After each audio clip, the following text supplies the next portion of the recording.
Tuko Mlimani na leo kwenye Q&A ya Kutikavu tunakutana na mmoja wa waanzilishi wa hiki kijiwe cha Mlimani kwa Wakongo. Hapo tunasema ndio chuo kikuu cha wauza magari jijini Dar es Salaam na Tanzania nzima. Tuko na Babu Mnyagani aka Tochi moja Iringa nzima. Kaniambia Jecha, leo lazima niondoke na shuka 4 za Kimasai. Lita 10 hizo ni za kwangu. Kwa ukongwe wa miaka zaidi ya 20 kwenye hii tasnia. Stay tuned.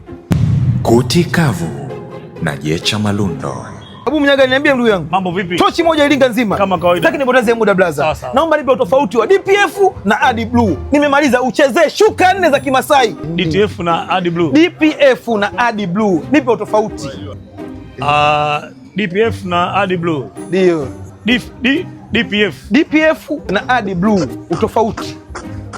Kwa kidogo naweza nikajitahidi kuzungumza. Sawa. Inazungumza masuala ya uchafuzi wa kwenye masuala ya engine, uchafuzi wa mazingira. Utofauti ni nini? DPF na Adi Blue. Adi Blue ni moshi wa blue kama sikosei.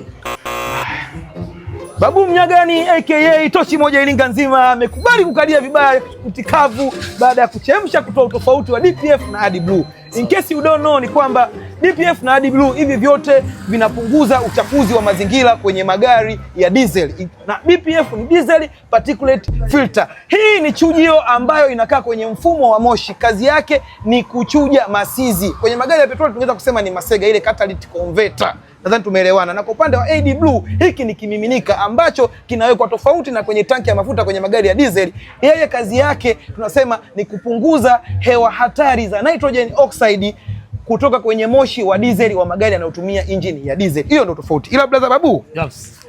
Umetisha mwanangu. Amina. Let's meet next time. No problem. Stay tuned kwenye Kutikavu, tutakuwa na mkali mwingine, uende kawa Mlimani au sehemu nyingine. Jecha Malundo, ugali moto mboga moto.